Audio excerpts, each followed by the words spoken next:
moderating this. And yeah, so I think, see, gender equality, when we talk about gender equality, as like you mentioned in the beginning, that we talk about various genders, there's male, female, and I mean, not many people would know, but yes, there's a third gender as well, which we hardly talk about that, the transgender, and even within that, I mean, even amongst the male, like we have got, we have gays, we have straight men, we have bisexual men. With the women, we have also similar situations. Then we got the trans men, we got the trans women, we have intersex, and this is a wide spectrum. So I think a time has come when we need to break some of the stereotypes we have, like that, oh, this one has to be dressed this one and this way.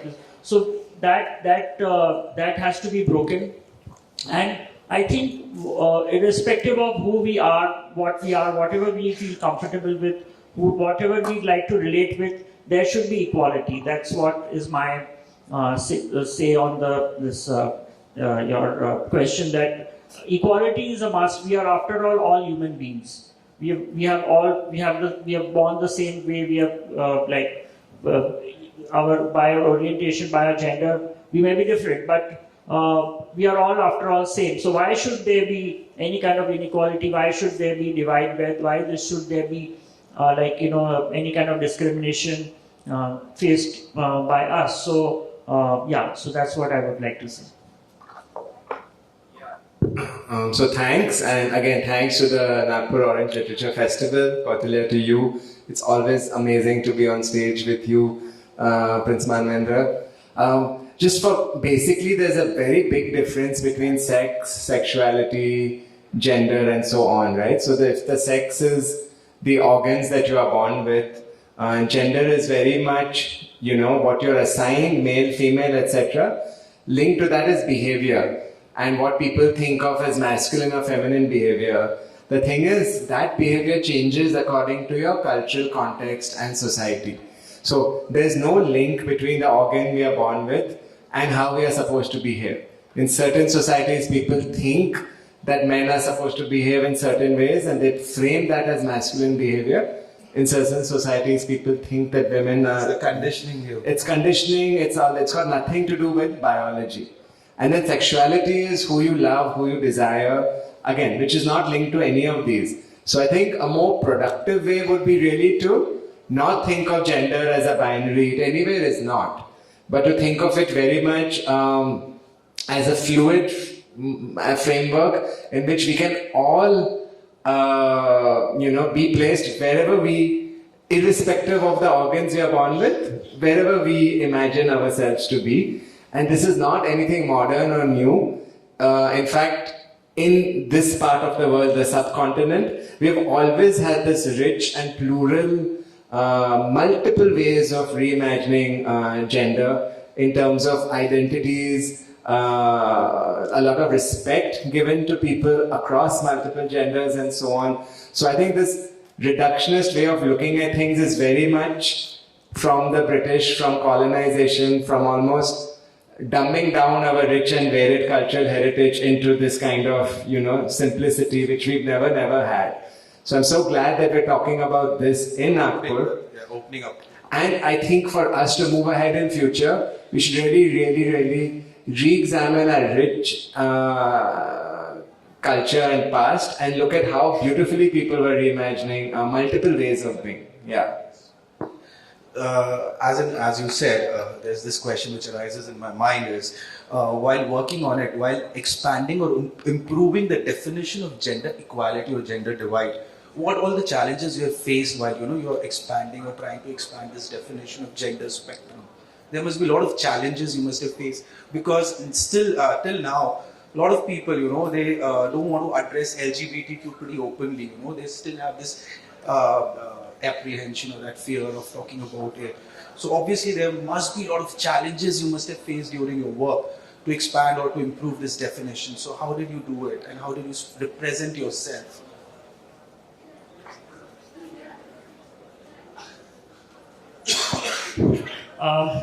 So I'm I would say one generation before Parmesh in terms of age-wise. So I would have definitely faced more challenges than and than he has faced or anyone else. So there's a lot of challenges, I would say, but that should not discourage us from moving ahead, because after all, as I said in the beginning, we are all human beings. We should not be subject to any kind of stigma, discrimination, whatever gender, sex, sexuality, whatever we are. But definitely challenges are there, and I would say, and as you rightly mentioned, that because of the lack of awareness, because people don't want to talk on this subject, and that's the reason why there is so much of violation of our human rights at each and every step. See, so long as you're the closet, things are fine. You don't know the other person is gay, straight, bi, lesbian, whatever. The moment you open your mouth, that's when hell breaks loose. But in India, as in an Indian society, you are answerable to each and everyone. Yeah. Either it's your parents, either it's your relative, either it's your neighbor, or maybe someone you don't even know, but you are answerable to everyone. So it's very difficult. Yeah, so see, somewhere you have to kind of, talk about yourself, or, you have to break your silence. But the moment you do that, you are, challenged. And you're put into that situation. Oh, now what's next to be done, and we have to overcome it. I mean, that's the only way of going ahead, because otherwise you will lose your mental state of affairs. So many of us, we go through. You are a psychologist, and I was asking you. I said, how many cases do you get? I mean, every day I get so many cases coming to me. People from all walks of life, with so many mental health issues. I mean, we want to live our normal life, but the society doesn't allow us to live peacefully. They're always taunting us, always bringing us to this position that why are you like that? Who made you this? And so many questions, and they keep mounting on us. And then we have these issues with us. So we have, the challenges are there, but as I said, you have to deal with those challenges. And for that matter, this awareness, and I'm glad so many students are over here today, because the more we are able to create awareness, even Parmesh does. Just yesterday he was talking to me in the airport, and he's telling me now schools are inviting him. Schools are taking interest. It's a very good sign. I must say that India is really progressing with the students. The awareness going on in the education institutions, and if schools are going to take up these issues, then definitely I see a very positive change happening in India with us. Just to add to that, I think of challenges in multiple ways. First is there's deep ignorance, and I'm amplifying what Manav just said, right? Deep ignorance in our homes, in our families, in our schools, and in our workplaces. There's a deep ignorance of the fact that, so we work a lot on LGBTQ inclusion. So within that space as well, people don't know that LGBTQ people are 6 to 10% of any population. So people always say, maybe we don't know anyone. It's not true. In every home, in every family, there will be a queer person. In every office, in every workplace, there will be many queer people. In every school and colleges, how many people are in this audience? How many people are here? Who can raise their hand like they are? No, how many? No. I'm not saying out yourself. I'm saying how many people do you think there are in this room? I think there are 100 people in this room. Which means 6 to 10% of you all are LGBTQ. That is just statistics. So one challenge is that it's deep ignorance. People don't know that their sexuality. People don't know that it's normal, it's regular. So that one challenge is people have no idea. The second misconception is it's against our culture. And then at home, there are incredible challenges. So I know of so many cases where people tell their parents, I'm gay or I'm lesbian. Parents will say, ठीक है, फिर भी शादी कर लो. बच्चा हो जाएगा, सब ठीक हो जाएगा. Yeah, शादी के बाद सब ठीक हो जाएगा. So the challenge is this mainstream idea of Indian society where even if you come out to your families, they're forcing you to marry people of the opposite gender, even if you don't want. And certainly in workplaces and all, there are big challenges as well. And so I think the big thing is we are now, and all you wonderful students, I know you are chatting amongst yourselves. Please continue, but we hope that after our session you will also chat with us. So please think of all the questions you're going to ask us. We promise it's going to be a small conversation here. We want to talk to all of you and have questions with you, lots of questions with you as well. So I think it's incredible challenges, but we are now living in an India where the law is on our side. Being LGBTQ is not a crime. We have amazing transgender NALSA judgment of 2014. We have a little difficult Trans Act of 2019, which is not perfect, but it is there. We have right to privacy. We have all the laws that are favoring us. So I think now the big challenge is not the court cases. It is not the legal challenge. It is the fact that in our homes, in our families, in our workplaces, one by one, people have to. It's normal, it's beautiful. I think so. The Indian Constitution preamble also says that we all are equal. Yeah. So I think so. That is what it answers everything. Yeah. Talked about the Indian Constitution. I had heard one video of Hillary Clinton in a human rights conference in US, and she said she has read the Indian Constitution.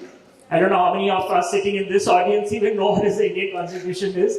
I doubt there are many people. But Hillary Clinton has read the Indian Constitution. She said it's the best written constitution of the world, which guarantees equal rights to all the citizens. Section 377 of the Indian Penal Code was on the basis of the Indian Constitution, which has guaranteed fundamental rights to each and every Indian citizen of this country, and the four major rights, which are the right to equality, right to privacy, right not to be discriminated, and right to live with dignity and respect. These are the four rights which have been guaranteed by the Indian Constitution, and there was a law in our country which was imposed by the British, not by us, I'm saying if you want laws in India, then have laws based on Indian culture. Why have laws based on British culture, Why can't we have laws based on Kama Sutra? or have laws based on Khajuraho, the temples of Khajuraho? Why do we have to have a law based on Victorian culture when the British are not even ruling us? Rather than changing the name of the cities and station, they should change the law now first and then change it. But anyway, so that is our Indian Constitution. And that Indian Constitution has given us these rights. We need to read the Constitution. We should be aware of what rights we have. New thing come out that is gender pronoun. Like he or him is for a perceived male, or she or her is for a perceived female, and they is for a non-binary person. Is it a very big thing, this gender pronoun? Does it make a lot of difference for a person how you address him, her, or they? Yeah, so I think the basic funda of pronouns and everything is respect. It is what do you want to be called? And everyone should be called what they want to be called. Now your name is Koutilya. If I call you Kaushik, you won't like it. If I keep on telling you Kaushik, you'll say, boss, my name is Koutilya. So it's the same, no? And if someone keeps on telling you all the time, you'll say, you don't understand, kya? And then some people say it's so hard to remember. Why is it so hard to remember? You can remember so many characters in Mahabharata. You can remember so many Saas Bahu characters. You can remember Pokemon. You can remember Marvel Universe. Set your priority. You can remember so many things. Why you can't remember someone's pronouns? So I think pronouns are very simple. It's how you want to be addressed. And it is not linked to what other people think of you. It is linked to how you identify. So I may have the body of male, but I may feel inside that I am female. So I will tell that my pronouns are she. If I feel I'm neither male nor female, if I'm non-binary, if I'm fluid, then I'll say my pronouns could be he and they. And they. And they is not plural, it's just a way of addressing someone who's neutral. It's not neutral, it could be ki I flow, I'm non-binary, I don't want to belong to either end. So I think pronouns are very good. If you talk to young people, tomorrow's generation, they all get it. So all my friends who have kids, when they introduce themselves, they say, hi Parmesh uncle, and my pronouns are so and so. It's very normal, it's very whatever. I think it's very, very good. It makes it much easier to understand the basic respect. Like how you want to be treated, you just tell people that. Yeah. So I think it's very good. And it's spreading all over the world. Yeah. Yeah, I mean, somehow I kind of relate to what Parmesh says. I mean, though I always say I come from the prehistoric era. I mean, at that time there was no pronouns over there. Now I'm trying to get used to it because now, people are using pronouns, people are using terms like binary and non-binary and all. I'm still coming to terms with those terms. But yes, I think the young generation has taken started this using these pronouns, and also in a way it has helped. There are sometimes unisex names. When you hear a name like, for example, Lakshmi, or something like that, that name can be male and it could be female also. So you're not sure how to address that person. Or sometimes, so if you have a pronoun, then it would help in identifying the gender of the person who he or she would like to relate to. So the best thing for everyone, and there are so many students, is ki ask. Just when you meet someone for the first time, just ask. Say, my name is so and so, my pronouns are this. How should I address you? Basic respect. Ask someone, offer who you are, and ask. Don't assume that someone is straight. Don't assume that because someone is in a particular body, they may want to use those pronouns. Don't be judgmental. Don't be judgmental. Yeah. Like, I also used to make a mistake. I used to meet someone, I would always assume they were gay. Then I realized that some people are straight also. So now I never assume. Now I always ask. Because if I would meet someone, I would just say, how is your boyfriend? They'd say, no, I have a wife. I say, oh, really? But, ठीक है, I suppose diversity के लिए कुछ तो straight होंगे. Now I always ask, Papa. Just to be on the safer side. Just to be, yeah. See, I live in a homonormative world. In my head, everyone is queer. So, but then my friend said, diversity bhi kuch cheez hai. There are some straight people also. What do you feel you see? Adding on to what Parmesh says, it's very funny. Not funny, it's strange. I always say about this issue, particularly in India. I mean, and some other countries. Even though there is so much of homophobia, this, that, everything in India, but yet India is a country where homosocial behavior is accepted, and together. So he said, "Oh, you're gay, and this must be your boyfriend." But holding hands. Yeah, holding hands. Western countries. Yeah. And especially when I have foreign friends coming over to India, you see, your country has got so many gays and so many lesbians here. Why do you have a problem with that? And then I will tell him, no, they are not gays and lesbians. They need not be gays and lesbians. They're just good friends. Yeah, they're just good friends. And they just hold hands and hug each other all the time. The boys will hold hands with boys, girls will hold hands with girls. But they're not necessarily gays and lesbians. They may be as straight as ever, but they just like it because our country accepts that. Our country doesn't accept heterosocial behavior. When boy and a girl hold hands, the other day I was going in the train and a girl and a boy was quite snug together, and everyone in the train was watching them as if they have never seen a boy and a girl together. But a boy and a boy will just be snug together, nobody is bothered, So that's the country, that's our country, that's our culture. Awesome. And just because of struggling their gender identity, they actually suffer through a lot of mental health issues also. So what advice would you like to give to this young audience so that they should recognize themselves and accept themselves and make their life much easier?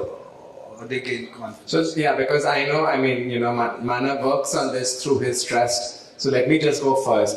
I would say that for all of you in this audience who are LGBTQ, IA++, part of this huge universe, don't ever think you are alone. You're not alone. 6 to 10% of this country is queer statistically, like 6 to 10% of any part of the world is queer, which means, who's good in math? If our population is 1 billion, Manjula. What is 10% of 1 billion? Okay, some students. What is 10% of 1 billion? 100 million. That means 60 to 100 million queer Indians are there. Statistically, scientifically. Means you are not alone. The queer people in India are more than so many countries in the world.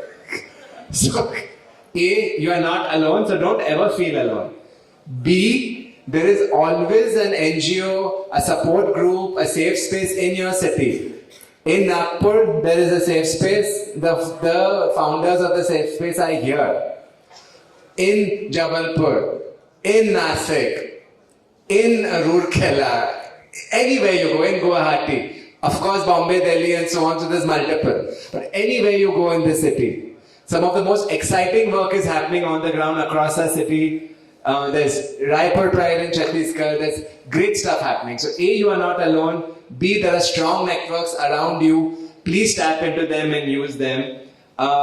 C, you are right. Everything is on your side. The law is on your side. Everything is on your side. So speak up for your rights because you are in the right now. Everything is behind you. But my more important message to improve the mental health of our LGBTQ people is to the straight people. It is the responsibility of any responsible majority to take care of our minorities. Which means, if 6 to 10% of us are queer, 90% of us must be straight. It is not us queer people who have to do all the labor of taking care of ourselves. It is you straight allies who have to make sure that your queer minorities are loved, welcomed, respected, included, so that we can all flourish. Now, for the straight people in the audience, why should you care? I'll tell you. You should care because it's in the constitution, you should care because it's part of your culture. For all of you who are money-minded, you should care because caring about queer people is going to make you lots of money. Since I researched this in my book, the LGBTQ market in India is worth $200 billion. All you straight allies, you want a piece of us? Be inclusive. Not going to come otherwise. Thank you for a startup idea. All the youngsters, there's a startup idea he gave it. So, even if you don't care on a humanitarian perspective, care about money, no? So, you should care about us and be better allies to us because we are going to... Yeah, so on multiple accounts you should care and it is your responsibility as straight people to care. That's my funda. We don't want to be doing this burden of taking care of ourselves so much all the time, yeah. Yeah, very true. Money matters a lot, you know. I mean, I could see the claps which came when he talked so about... capitalist. Yeah, he talked about money and he's very true. I mean, I've gone to so many conferences abroad and everywhere. Wherever I've gone, the world, the economy, they always talk about giving rights to the LGBT community to improve the economy of any culture in the world. So it's high time you guys, start thinking about this. If you really want Indian economy to grow and to beat the other parts of the world, start recognizing us, start accepting us. Yeah. It will definitely. Can I just add, the World Bank did a study some years ago saying that if India was more LGBTQ friendly, our GDP would go up by 1 to 2%. Hashtag just saying. Yeah, World Bank. I also read that study. So yeah, my other thing which I would like to tell about the question which Koutilya asked was for any kind of issues, you need to first accept yourself. Self-acceptance is very important, and not accepting yourself gives rise to a lot of mental health issues. And there was a study has been done. I am forgetting the name of this university, where they took random sample and they found out that a lot of homophobia comes from the homosexual themselves, because you are not able to accept yourself, so you don't want others also to accept. So you need to accept yourself, accept the truth, accept the reality. It will make things much easier for you. And then if you want to tell others, that's up to you. But self-acceptance is very important. That will give you confidence, that will give you an identity to yourself, whatever you want to identify yourself as. And that will help you reduce your own mental health issues a lot. Yeah. Awesome. So to the last question of the discussion, which I would like to ask you is, and I think so everyone would like to know here, is how did you realize that what you are, your sexuality is both of you, and how did you come out? How did you face the world? What are the challenges you faced? And how did you... Is this so very... Yeah, it's been well documented. I think so. All the people who actually belong to LGBTQ here, you all must be the idol. Both of you must be the idol for them, who was actually sitting here on the stage and representing the community here, which is a big thing. So what are the challenges you faced in your personal life? I think so everyone would like to know it here. Yeah, so yeah. I mean, this is not possible in few minutes because mine is a whole drama, you know. This is a big drama. There's, by the way, a movie coming on my life. So I think awesome. better I'll watch the movie.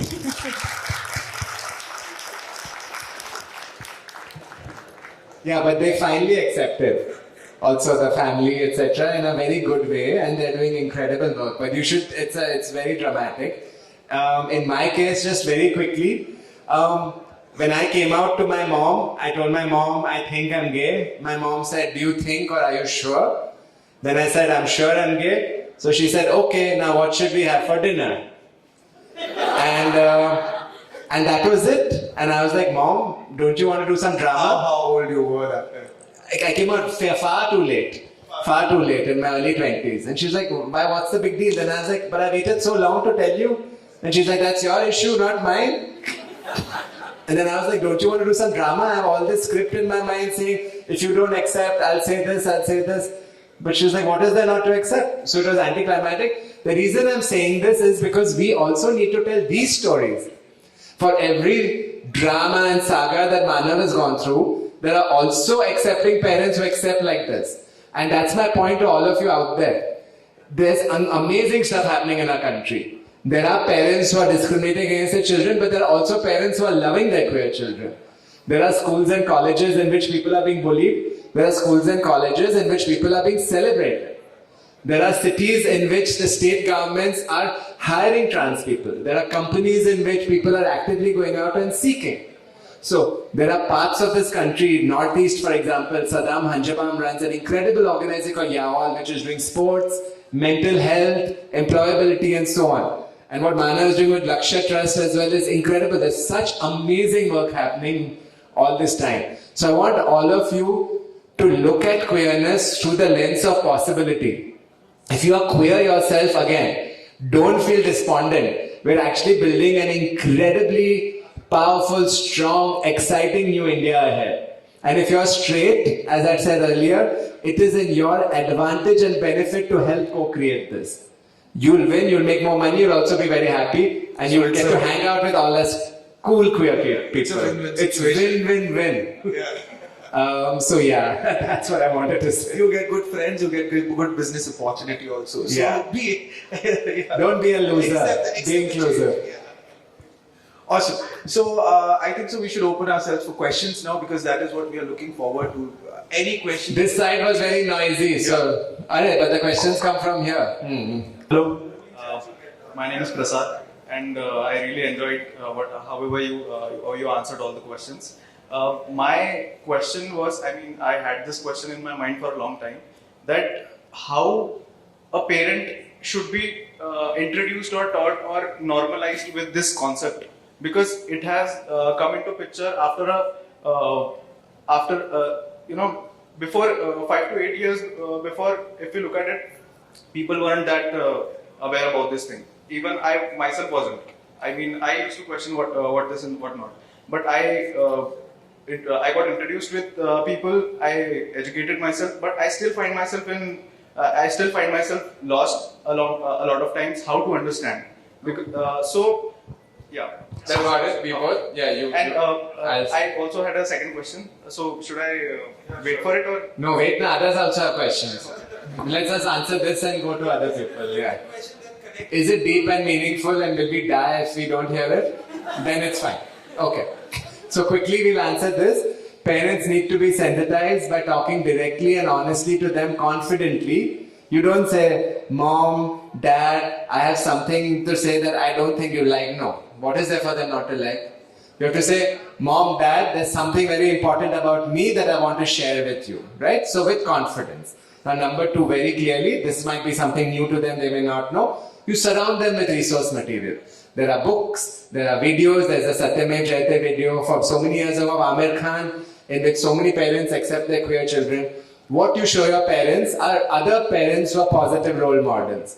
Ghazal Dhaliwal and her parents, who when they realized the daughter is trans, went from home to home in the village telling, my son is now going to become my daughter, treat her with respect. You want to show them role models of amazing parents in India who have accepted, so that they understand what being a good parent looks like.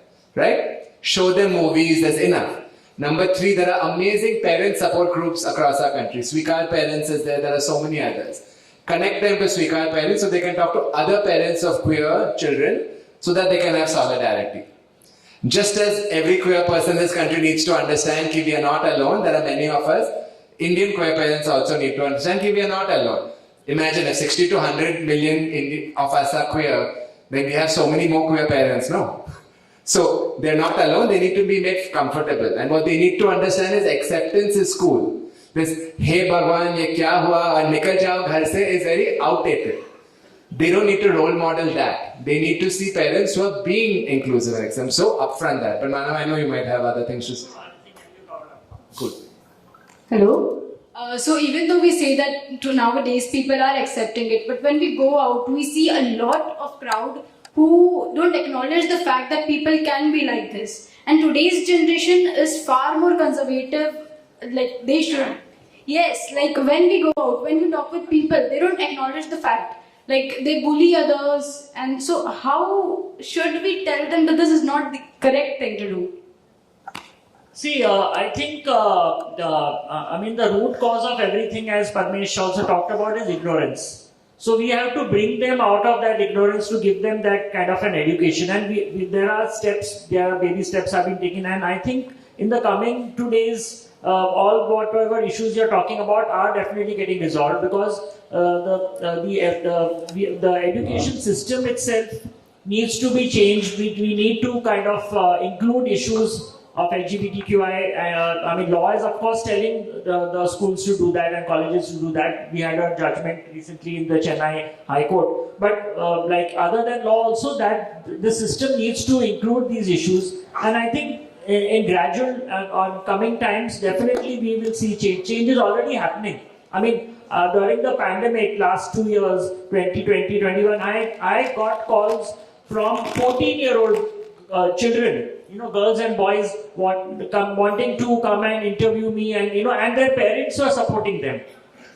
So there is definitely changes being seen. Yeah, you might have found some random cases of bullying. Bullying happens with heterosexuals also. Forget about with the LGBT community, it happens. But we need to take steps to see how we could get the next generation to change. I would like to answer this question also, that usually LGBTQ have something which is called as complex or low confidence, because they inside think that they are somewhere wrong. So that is why they are bullied. So if you have any friends around who are LGBTQ, so ask them to be confident from inside and face the world and just face their gender or whatever they are, that yes, I am. And if you have any problem, please get lost. That is how you're supposed to face the bullies. So you have to be confident inside that whatever you are, not only with the gender but with the body issue or with whatever issues you have to be confident in your skin and yourself that what you are, and just face it. Nobody gonna ever bully you there. Thank you so much.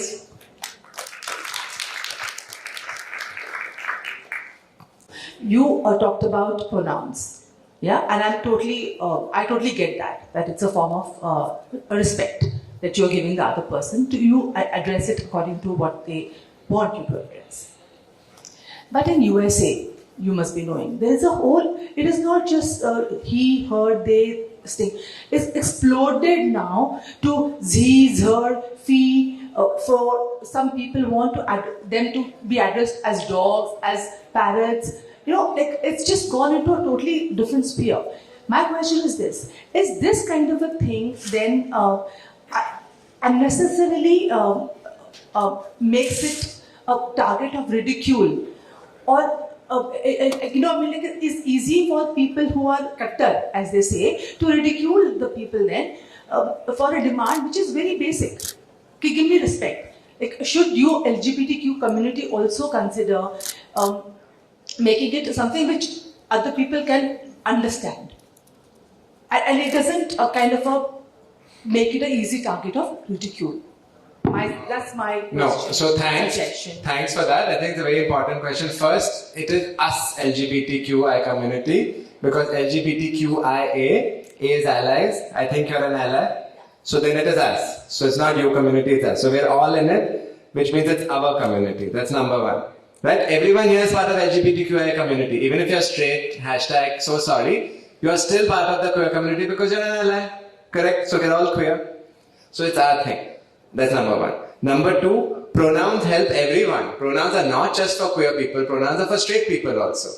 If you build a ramp on the road, on the side of the road, of course it is for someone with a wheelchair, but tomorrow if you have your baby on that wheel, in a pram, you also use a ramp. No? You don't say this ramp is for disabled people only, I will struggle with my baby.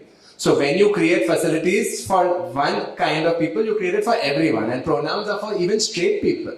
There are many straight people who are not comfortable with the pronouns that they're assigned. So pronouns are meant for everyone to feel comfortable in being called what they want to be called. That's number two. Number three, I'm a firm believer, we're in India. We have thousands and thousands of gods and goddesses. We remember characters in Amar Chitrakatha who are so many. Surely we can remember if from 5 they become 10, so what? So I don't think more pronouns is going to lead to ridicule. I think that's an assumption. In America also, since you said America, I know many people who live in America who remember the whole Marvel universe. The Marvel universe also keeps on expanding. One day there's Miss Marvel, one day it's Hulk, one day it's She-Hulk, one day it's whatever. People are fans of wrestling, people are fans of this. People remember things when they matter to them. So the question is, what matters to people and how it should matter? That's number three. Let me finish. Yeah. So I think I'm a big believer that more is more. I don't think that more leads to this. Why should something which is so important to someone be simplified just to clear some assumptions that some people might have that having more of this will make it simpler for some people. So I'm fundamentally disagree with you in this. I think that when you find a word and pronoun that you fit in, whatever the pronoun is, for someone it could be they, for someone it could be she, for someone it could be z. The magic you feel, I have a word that I belong to, is indescribable. So to reduce that by taking that away from someone, just to simplify things for some other people, mujhe to nahi karna hai. That's my answer. The world will learn how to deal with so many things. Majority of people 50 years ago thought that women shouldn't vote. They said if women vote, the sky will fall. The world learned how to deal with women voting. The world, 50 years ago, majority of the people were racist. I mean, let's not talk about that. But still, people learn how to change. I think expansiveness is what makes us human and what makes human progress possible. That's my thing. Yeah. Expanding idea of expectancy. Yeah. So I'm not a reductionist.